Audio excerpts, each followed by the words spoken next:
Hi all, welcome back to Anju sweet home. അപ്പോൾ ഇന്ന് നമുക്ക് സൂപ്പർ ടേസ്റ്റി യമ്മി ആയിട്ടുള്ളൊരു പനീർ മസാല റെസിപ്പിയാണ്.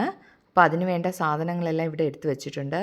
ആദ്യം തന്നെ നമുക്ക് പനീറാണ്. മിൽക്കി മിസ്റ്റിൻ്റെ മലായി പനീർ ക്യൂബ്സാണ് ഞാൻ എടുത്തിരിക്കുന്നത്. 200 ഗ്രാംസ്. നിങ്ങൾക്ക് ഏത് വേണോ എടുക്കാം. മിൽക്കി മിസ്റ്റ് തന്നെ എടുക്കണമെന്നൊന്നുമില്ല കേട്ടോ. പിന്നെ ഇതുകൂടാതെ നമുക്ക് ഉപ്പ്, ഗരം മസാല, മുളക് പൊടി, പഞ്ചസാര, ഏലക്ക പൊടിച്ചത്. ഏലക്ക പൊടിച്ചതില്ലെങ്കിൽ മുഴുവൻ ഏലക്ക 2 എണ്ണം നമ്മൾ വഴറ്റുന്ന സമയത്ത് കൂടെ ഇട്ട് കൊടുക്കണം എന്നേ ഉള്ളൂ. പിന്നെ തേന്, കസൂരി മെത്തി, ബട്ടർ, കാഷ്യൂനട്ട് അതൊരു 15 എണ്ണം ഉണ്ട്. സവോള ഒരു 3 എണ്ണം, തക്കാളി ഒരു 3 എണ്ണം, ഇഞ്ചി ഒരു ചെറിയ തുണ്ട്, വെളുത്തുള്ളി ഒരു 3 അല്ലി വെളുത്തുള്ളി. ഇതിത്രയാണ് നമുക്ക് വേണ്ടത്. അപ്പോൾ ഇതെല്ലാം ഒന്ന് ക്ലീൻ ചെയ്തെടുത്തിട്ട് വരാവേ ഞാൻ. അപ്പോൾ ഇതെല്ലാം കഴുകി ക്ലീൻ ചെയ്ത് തൊലിയൊക്കെ കളഞ്ഞ് കഴുകി എടുത്തിട്ടുണ്ട്. ഇതുകൂടാതെ ഞാനിവിടെ അമൂലിൻ്റെ ഫ്രഷ് ക്രീം കൂടെ എടുക്കുന്നുണ്ടേ. നിങ്ങൾക്ക് ഏതെങ്കിലും ഫ്രഷ് ക്രീം എടുത്താൽ മതി. ഇനി ഇത് കട്ട് ചെയ്തിട്ട് വരാം. അപ്പോൾ ഇത് കട്ട് ചെയ്തെടുത്തിട്ടുണ്ട്. ഇതൊന്നും ഒരു കറക്റ്റ് ഷേപ്പ് വേണമെന്നൊന്നുമില്ല. കാരണം ഇതെല്ലാം വഴറ്റിയതിന് ശേഷം നമ്മൾ മിക്സിയിലൊന്ന് അരച്ചെടുക്കും. അതുകൊണ്ട് നമ്മൾ വഴറ്റാൻ പാകത്തിന് കട്ട് ചെയ്തെടുത്തിട്ടുണ്ട്. ഇനി നമുക്ക് ഗ്യാസ് കത്തിച്ച് കൊടുക്കാം. അപ്പോൾ അതേ ഗ്യാസ് കത്തിച്ച് കറി വയ്ക്കുന്ന ഒരു പാൻ വെച്ച് കൊടുത്തിട്ടുണ്ട്. അത് ചൂടായതിന് ശേഷം അതിലേക്ക് ബട്ടർ ഇട്ട് കൊടുത്തിട്ടുണ്ട്. ഇത് പനീർ ബട്ടർ മസാല ആയതുകൊണ്ട് ബട്ടറിലാണ് എല്ലാം സോട്ട് ചെയ്യുന്നത്. അതിലേക്ക് ഇഞ്ചി, വെളുത്തുള്ളി, അതുപോലെ തന്നെ നമ്മൾ അരിഞ്ഞു വെച്ചിരിക്കുന്ന സവോള ഇത്ര ഇട്ട് കൊടുത്തിട്ടുണ്ട്. ഇതിലേക്ക് 15 കാഷ്യൂനട്ട്, ആവശ്യത്തിന് ഉപ്പ് ഇത്രയും ചേർത്ത് നന്നായിട്ട് വഴറ്റിയെടുക്കാം. അതിൻ്റെ കളറെല്ലാം മാറി നല്ല മൊരിഞ്ഞതിന് ശേഷം നമുക്കതിലേക്ക് തക്കാളി കട്ട് ചെയ്ത് വെച്ചിരിക്കുന്നത് ഇട്ട് കൊടുക്കാം. പിന്നെ ഇതും നന്നായിട്ട് വഴറ്റി നമ്മൾ തക്കാളിയെല്ലാം നല്ല വെന്തുടയണം. അപ്പോൾ നമുക്ക് മൂടി വെച്ച് വേവിക്കാം. ഇടയ്ക്കിടയ്ക്ക് നമ്മൾ അടപ്പ് മാറ്റി ഒന്ന് ഇളക്കി കൊടുക്കണം. തക്കാളിയിലെ വെള്ളം കൊണ്ട് തന്നെ നന്നായിട്ട് തക്കാളി വെന്ത് വരും. വെന്ത് നല്ല കുഴഞ്ഞു വരും. അപ്പോൾ ആ ഒരു പരുവമാണ് നമുക്ക് വേണ്ടത്.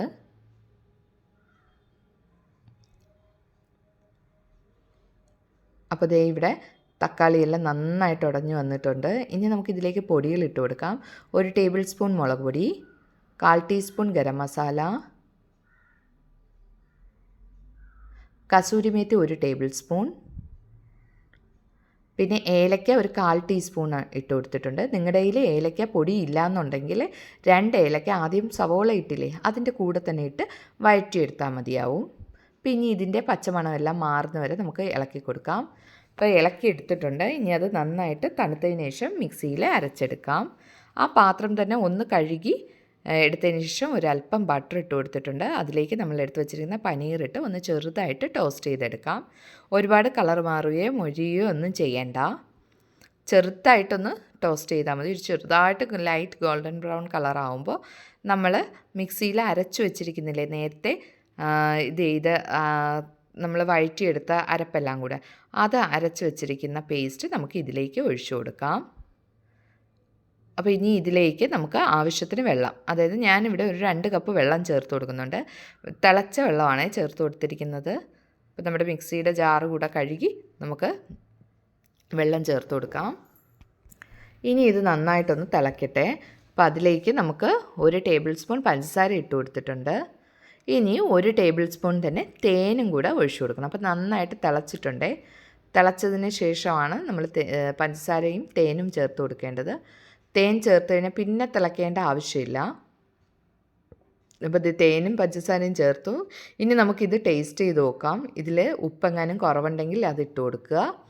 അതിനുശേഷം നമ്മൾ അരിഞ്ഞു വെച്ചിരിക്കുന്ന മല്ലിയിലയും കൂടെ ഇട്ട് ഒരല്പം ബട്ടറും അതുപോലെ തന്നെ നമ്മൾ എടുത്ത് വെച്ചിരിക്കുന്ന ഫ്രഷ് ക്രീമും കൂടെ ശകലം ചേർത്ത് നമുക്ക് മിക്സ് ചെയ്ത് എടുക്കാം.